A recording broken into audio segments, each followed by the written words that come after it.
Kenshi nakunda kubaza umuntu agitangura nizengurane wahuye nazo ugitangura akazo gukora ama Relexe n'amaragu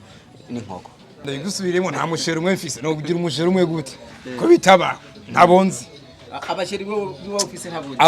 Ndabisubiyemwo abasheri mfise ntabonzi kuko kanyuma. Hajya sheri wawe na mama wawe inde yatwaye inda yawe. Mama wanje ne yayitwaye kubera yuko shiri wanje nanda ndamutera. Yabo yakijajura musumbya gukora.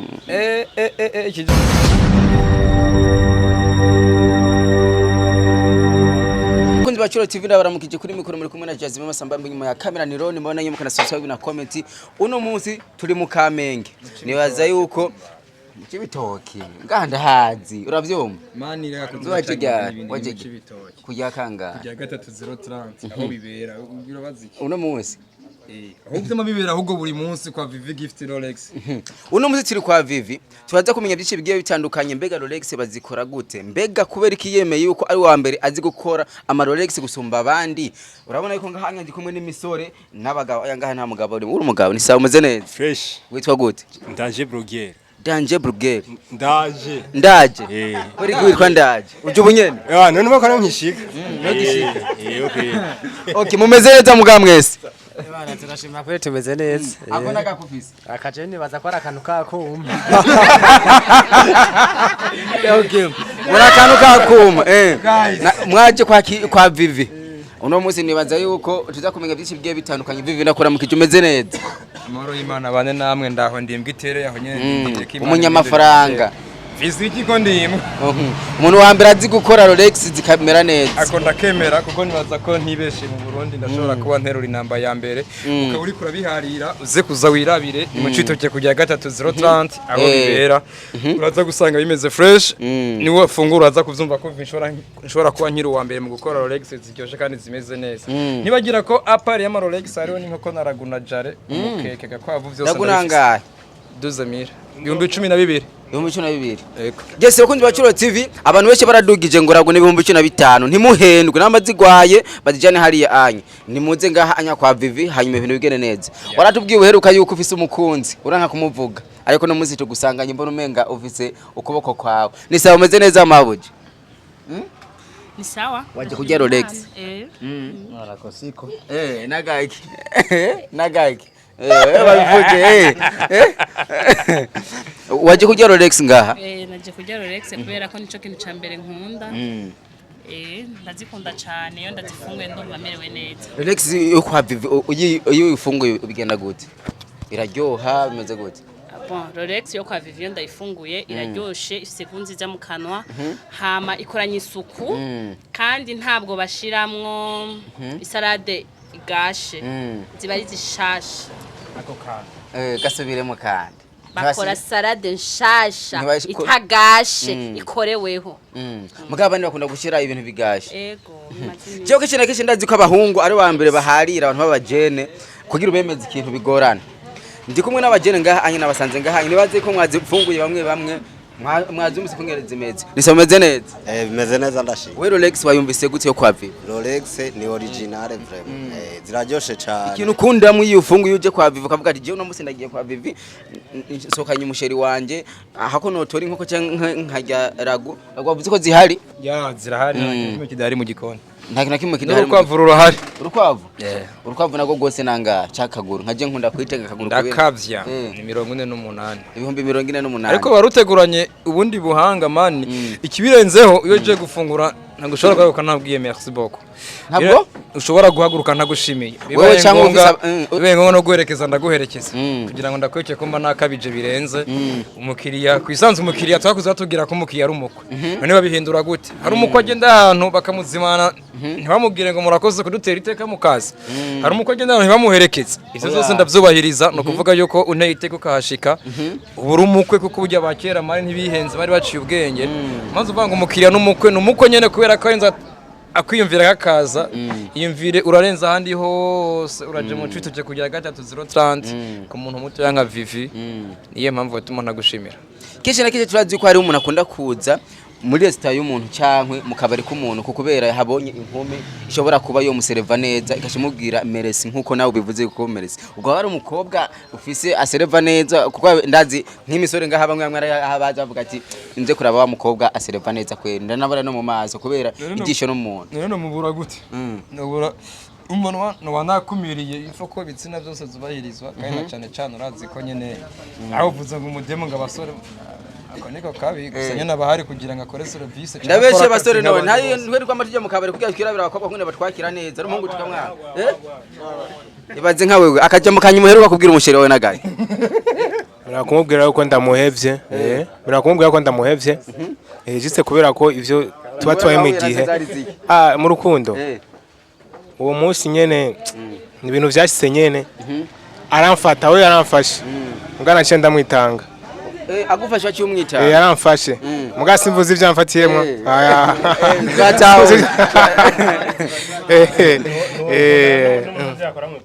Vivi tugaruki wawe je kenshi nakunda kwakira umuntu aramfashije mikoro yiwanje akira nawe mwiteka kenshi nakunda kubaza umuntu agitangura nizengurane wahuye nazo ugitangura akazi wo gukora ama Relexe n'amaragu n'inkoko guys nizari vyarosha nyitangura ariko kandi umunsi ntibiroroha biracakomeye kwera ko ndacifuza kugaburira Son Excella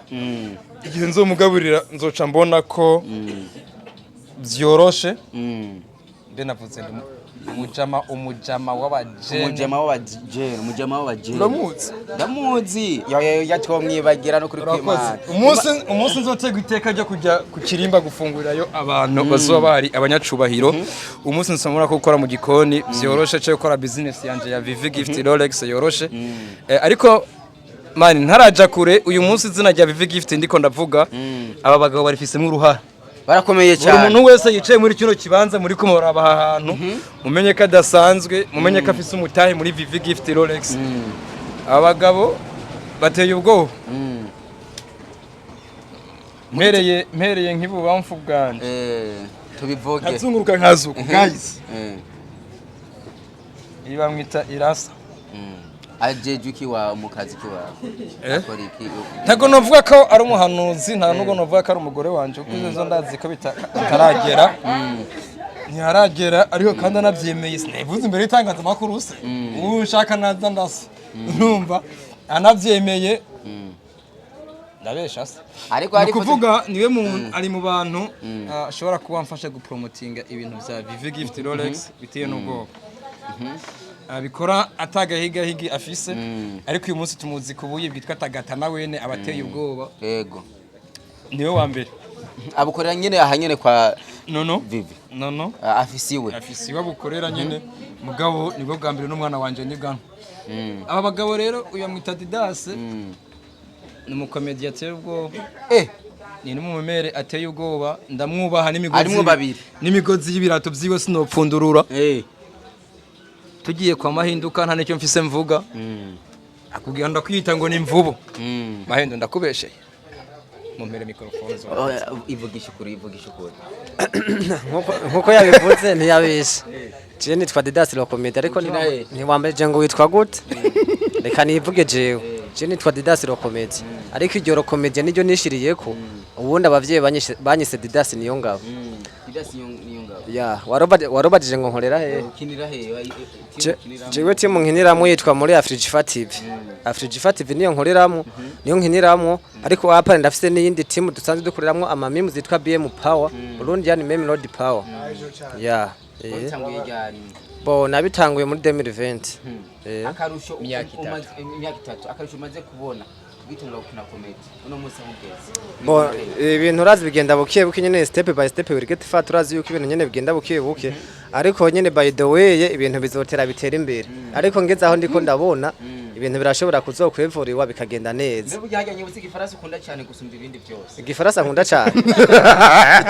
guys sho kirimo marije ni cagute igifaransa nkunda cyane kuvuga canke kugira gute kuvuga cyari cyo cyose igifaransa akunda cyane igifaransa nkunda cyane canke ururimi nkunda cyane basi je nibaza nka terume akunda kuvuga mu gifaransa isubizi we nabaje igifaransa akunda cyane Yesu ico kintu kirananiye kwishura Neza mikrofone nakufashe kidogo. Yes bakunzi ba Curo TV, je ndumwe mu bantu y'umuntu ndiko ndabona ko aratera imbere, ngerageza kuvuga ati reka ndamushigikire kugira ejo nawe ahashitse azovuga ati hari abapeti hirya yejo bageze kuza kunkoresha ikiganiro aho nshitse reka ndabahamagare ndabahe na 200,000 bavuga ati babone yuko ico nakoze cungutse. Vivi nakubwiye yuko kenshi na kenshi umuntu yari karakora akazi turazi ko wamujama umwe w'abajeni kesha akona kubwira ati kutubwira ati namba mukoremo akazi n'abandi muri company yakonda yitwe nka company ko turabona yuko urugwaruka rwose ruri ngaha ndazi yuko hari ibintu ufise byabaryoheye ubwo ufasha urwaruka kubaha akazi. Menga mfise abakozi 10. Abakozi 10 yego niwe ariko barakorera mu Cibitoke babiri bari mu Kamenge hagati ya Gatorozo na 13 muri quartier tw'inyoni niho handi hari igikoni ntibagira ko mu minsi itarenze nk'itatu nako ikiganiro kizomara kuja ahabona mwese muri ko murankurikirana no mu Cibitoke nyene kuri 5 naho kandi hari igikoni uvuye ku kaburimbi gato ya nizero ya mbere ndakeka ko cwa nkakoze nka 13 rero ndibaza ko kakazi bari kuravuga nako niko ndagerageza ukamitifiya kugira ngo twese tubeho ariko kandi sindaryoherwa kuko ndashaka basi nkuko wari uvugishije ngo nyimba ndakite company ndumva shaka umunsi umwe kizuba Vivi gift Relexe company ku buryo nisanga hamwe mwese mukore wanje uri umunyamakuru ujeje kuvuga ivya Vivi gift Relexe aba bose mu kwandika barahinduye batajyandika umwe wese avuga ibindi Imana ni ngaho.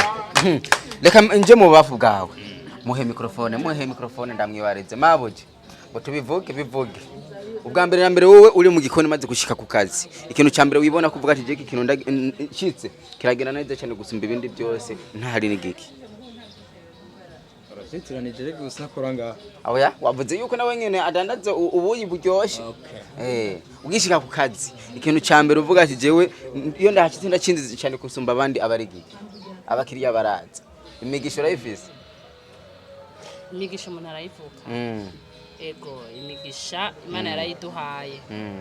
kandi uko biba biri kose umwe wese afise ibintu Imana iba yamwandikiye ku munsi bitarenga ariko ico nzi coco nuko nshitse amahera bashitse kera ngabigeme kugira ngo bakore byarabagora babona umenga nabo kuzanirwa gusa mugabo ubonye musikaye mukora cyane kubera iki none barako natwe dushoboye turerekana ico dushoboye ntabwo turi babandi bo kurindira ngo mpigihumbi coreraka oya ubwo natwe dutanze kubera ko gutanga biri umugisha kutaguhabwa natwe turaryoherwa tuko turatanga ko turajya ku mwimbu twirondereye n'ingufu zacu hajya burya abigeme bakino gihe barakunda gufata bakundanye n'umuhungu gabusanga imisi yose sheri mpama mega sheri ngurira amavuta hajya bari ingeso nziza canke abarakantu nyene ko kugira bagire na muhungu shanje yose ingeso nziza nta n'umukobwa no bihanura ko yoza arasaba amavuta canke ibindi bintu byose akeneye kuko umuhungu ntabwo aba ari umuvyeyi yamuvyaye ngo amumenye vyose avyiyumviriye yomuha mugapana kumusaba none nikimuga bafasha hajewe nta muhunga ngurira amameka anoncoresha reka ntuze kuvyitiranya uyu n'umu entrepreneur kuko amasahani yose nkoresha ngaha mu gikoni ndayakuri wiwe ibirushe no ntagarayiwe ndabigurira iwiwe amasahani ibirushe ubudobo amabido amabase byose bikora ngaha mu gikoni wanje ndabiguri wiwe niwe ndabigurira rero ntuvuge ngo nije ndamuhamamega mwana wa mama ndayamuha kubera nyene ndamushorera urumva kwa ko ndamushorera agacaronka uyu igaje nawugiye ndabigusubiremo nta mushero umwe mfise no kugira umushero umwe gute ko bitaba ntabonzi abasheri bo ufise ntabonzi ndabisubiyemwo abasheri mfise ntabonzi kuko abasheri banje nibagiye abantu bose biteye ibikorwa byanje babona hasohotse meme muzima hinduka yanditse bakayipostinga babona hasohotse meme zirutwitsi yanditse bakayipostinga hasohoka meme zidirigo yanditse bakayipostinga uriko urantegera hasohoka meme ntuzenya apoliso yanditse bakayiposta abo no basheri banje ntuvyitiranye rongo navuze n'abasheri musheri mfise n'igikobwa igikobwa kiba ari kinini nya cyane covamo na 20 cyangwa 13 sivyo none ndakwiyana nagake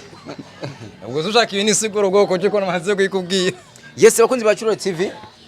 kuri mikoro mwaye kumuna Jazz Mama Samba ariko ndabibutse yuko Vivi numwe mu bantu bazi no gukina amareresi kandi bakayakina neza cyane abyifatamwe neza ntafise impano yo kudandaza gusa arafise n'iyindi mpano ngabirano yo gukora ikintu kuhanura ico twitwa guhanura akakubwira ijambo kavuga ati iri jambo ko nariravye yashobora kumfasha Vivi ubu namutugeze kuri sezo ya kangahe kuri film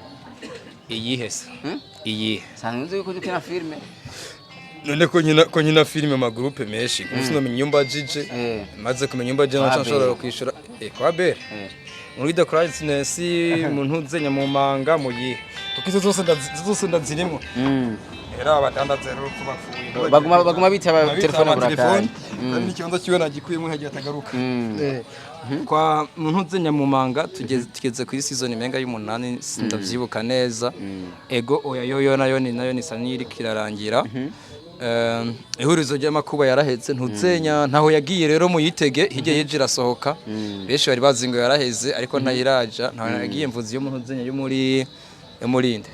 yo muri warubizi ifatanije na BMT nayo nirikirasohoka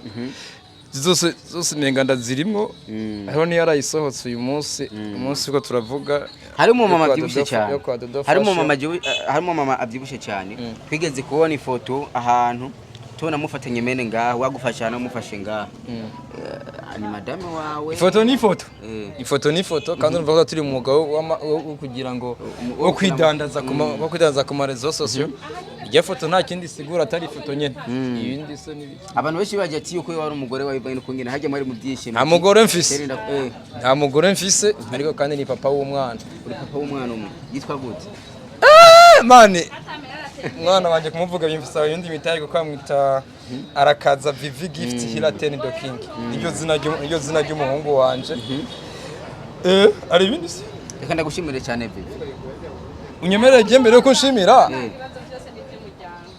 mwase kuvuga izina ry'umwana wawe mbanza shimire mahinduka umumbariza ibibazo 2 canke 3 mahinduka ni se umeze neza ni fresh kabisa ndandashimira witwa gute Nitwa Mahinduka. Mahinduka ni giki uhindagurika gute? Mahinduka ni izina ry'umuntu rikaba ni izina ry'akazi. Ego nsanzwe ndi umukomedie nka mumemere. Ariko hariho n'ibindi byinshi cyane ariko ivyo nivyo novuga yuko ari byo bikuru. Byamenyekanishije izina Mahinduka. Vivi mugitangura kumenyera bwa mbere na mbere byagenze gute? Nije namurondeye. Kwa yuko nabona yuko akora ibikorwa kandi bigatera imbere kwa yuko nabona yuko bagenzi banje bako bamushigikira navuze nti nanje nivyiza ko tumenyana kuko it's a project kumenyana n'abantu benshi hama ndamwandikira aranyakira neza nsanga novuga na mind turazihuje kwa yuko ari ibintu byinshi twari duhuriyeko mind zimeze gute uyu sanzwe ateka nanje sanzwe novuga ndumemere donc bizwi yuko dusanzwe tunakora n'ivya promotion publicité muri rusange urumva yuko yarankeneye kandi nanje nenda mukeneye of course mugani wa murondeye ego ncina murondeye kije turazi yuko abantu iyo murondeye akunda kugara akagufata ukutari kaguma kubwira ngo ndi bize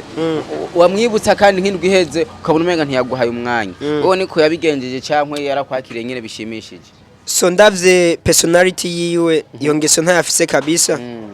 uretse yuko nawe nyine ashobora kurondera n'abandi kugira ngo yagure akarere urinze wamurondera sinibaze yuko hoca n'isaha atarashobora kukwishura rero jewe novuga yabaye reka ndagushimire cyane aka kabazo kanyuma hajya shiri wawe na mama wawe inde yatwaye inda yawe mama wanje niyo yayitwaye kubera yuko shiri wanje nanda ndamutera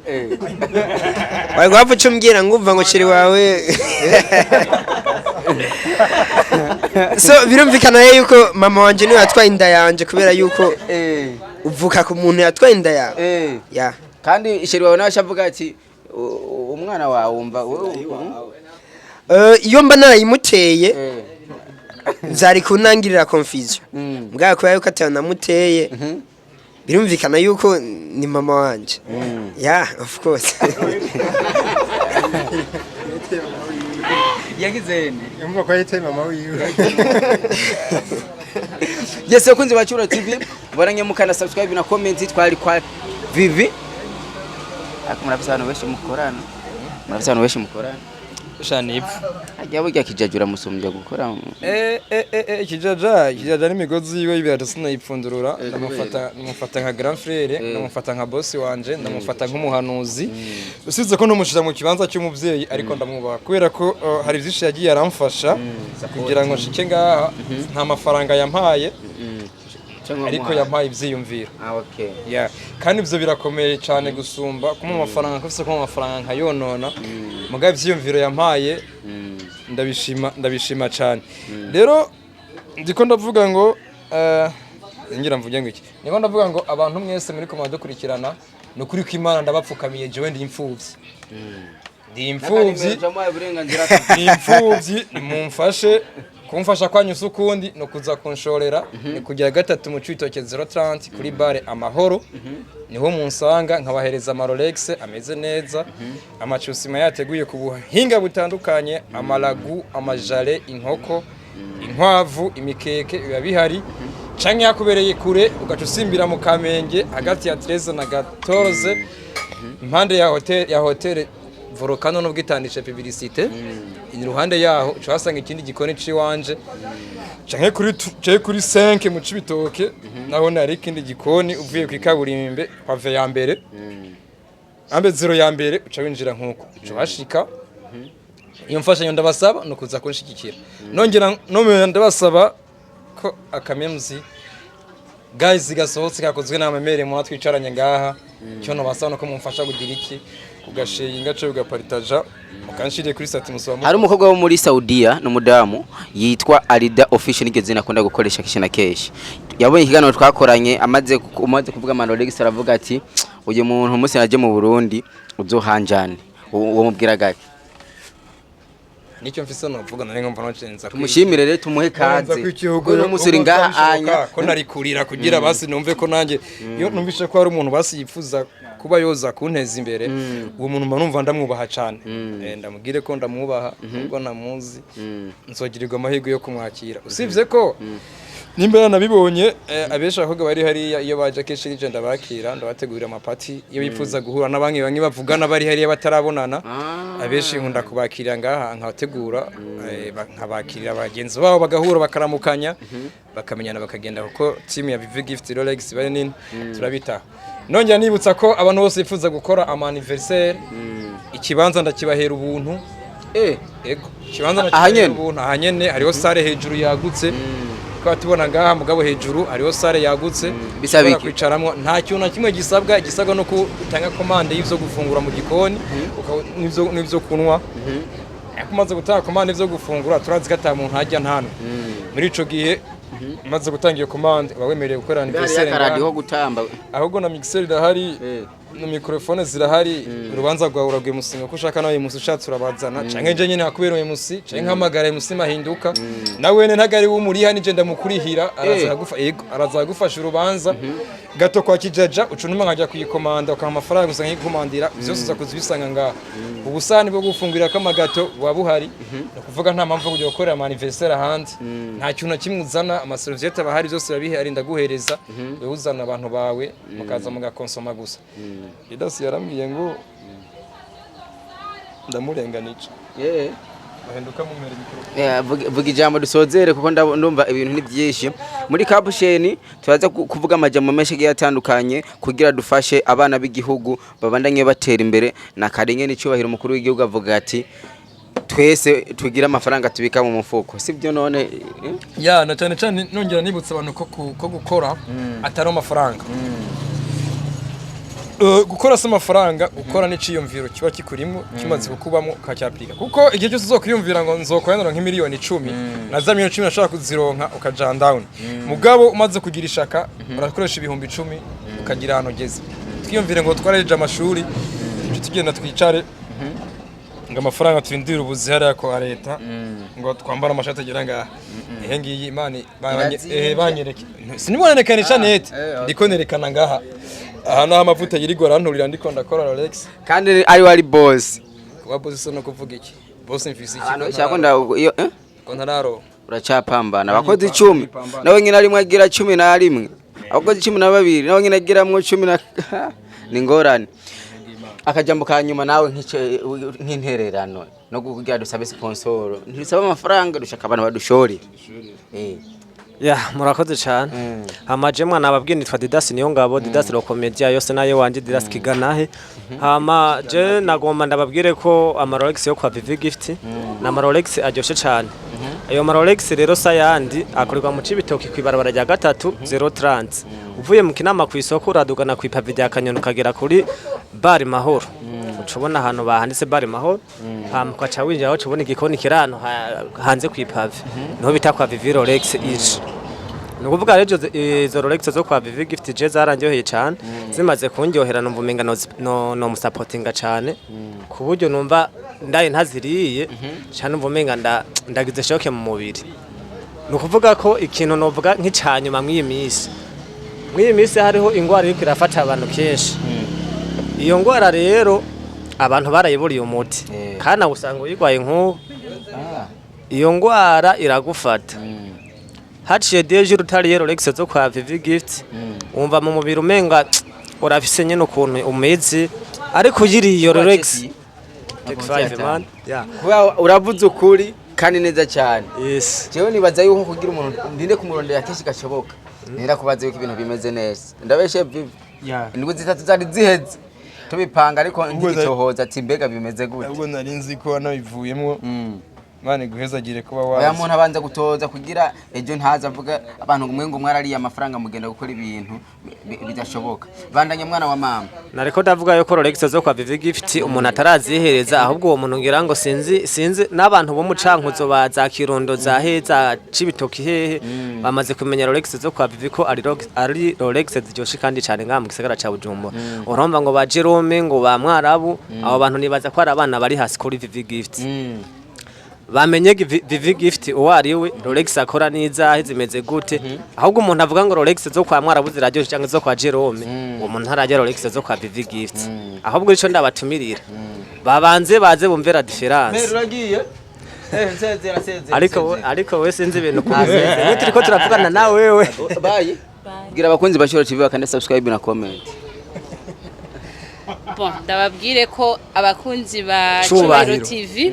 Honda bakunda cyane hama babandanye baza kwihereza Relexe kwa Vivi Gift ngakujya 3030 ziraryoshe zimeze neza ariko kandi sino kwibagira n'ubuyitagata kuko bukozwe neza kandi buraryoshe bufise isuku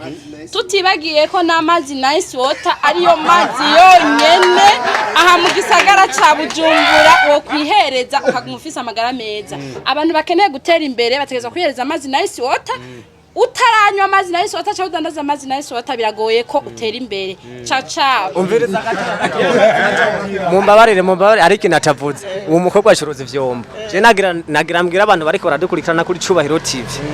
abantu bajya inja zitagure kuri kwa Sandrine hariya mu Rubirizi abantu abagabo birirwa baratuka abagore wangu babaha inja zitaryoshe nivyo ivyombo vy'iwanje ni originale ntabwo nzimba kandi yuje ndakuha agatebe keza ka plastique ukicara hamukagura utuje kandi niyo mushaka ndabibasanza aho baba bari ni ku giciro ciza numero 61 407 513 Reka dugushimiye cyane nanje ndabashimiye akantu jera kanyuma nagira ngende mvuze muga hariya barakoze ibintu bitaryoshe hariya baraduciye ntaje nagira mvuge abantu bakeneye Relexe zo kwa Vivi Gift barashobora kuba biyumvira ngo mbebasha ngo Vivi Gift tumukeneye twoca hehe twomutora kandi nabibutse ko izi nkoko zo kwa Vivi Gift Relexe ntabwo ari za nkoko z'imisu enkare iba yuzuye isahani umukeke si nyamunyamu numukeke ukwiye ku isahani niniya ungana nk'uku kuboko kwanje reka ndabashimire cyane nibaza yuko akajambo kanyuma nagira mvuge si kanini kandi si gatoya ariko si kanini cyane nariko ndavuga abantu bakeneye kujya Relexe zo kwa Vivi Gift eske barashobora kuvuga ati abantu baba boss baragoye kwitaba telefone ibiki nibikora ndintu baronkera ku mwanya ariko Vivi Gift mu telefone ni TikTok abayitavye ku mwanya nkuba harashobora kuba bariko baravuga ati mbibashika mutaduhaye nimero za Vivi Gift nimero za Vivi Gift ni plus 257 ni 68 56 0264 mu kirundi ntavyo noshobora 68 amajana 560 amajana 264 ushatse igikoni ca ndakimura kakizana muhiri wawe essentiel no kuma kanoti kuko sinaje bujumbura kwiga naje kurondera ubuzima ntazuba butaye kandi nizera ko nzoronka cyane gose Nibaze ko turangije nibaze ko bimeze neza. Murakoze cyane kandi abashimira cyane. Mugikoni naho kugira tumenye yuko ivyo mumuvuze kweri arokora sivyo none. Kibazo so kiri.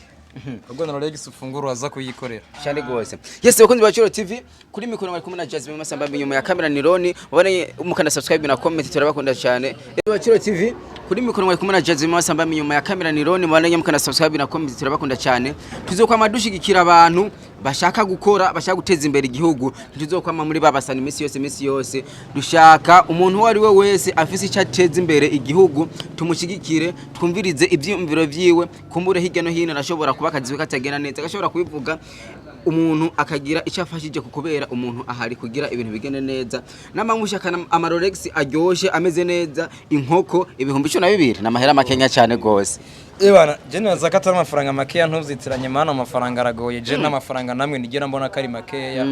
kuko 12 aronka umuntu yakoze ku muntu bwa ku muntu yakoze ntagari meshi aba meshi ku muntu atakoze rero 12 provenye kubironka iwanje uri umuntu w'agaciro uburi umwubahwa ndabibutsa ko umukeke ari 25 umwe ariko bureha nkoko kweli no kuvuga igihe cyose uzoza ugasaka kwisanura kwigwa ko amafaranga ntuzu yampe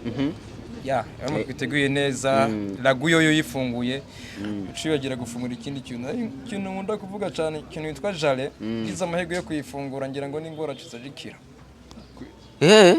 biteguye ku bundi buryo buhambaye man ndagushimiye cyane nukuri ko Imana nje ndabashimiye ndanabakengurukiye shimira cyane abariko badukurikirana nimwege bagaciro nimwe bo kudufasha nimwe twita aba boss nimwe mutuma tubayeho kubera kukuza kwanyu presence zanyu zirakenewe ariko kandi ni wazumbwi je reka ntanyaga promotion gatoya ku muntu aza kuza kunshorera mbwira ngo navyumvishe mu kiganiro ndaza kumukurira ko amafaranga igihumbi ku kintu cyose aza kugura mwabyumvise mugabo naye ndagusabe aba bose mugende ushobashira muri groupe ushishira mu kugira tubaha amalinki badufashe gupartage ibintu bishike kuri sibyo none ndabashimiye cyane sawa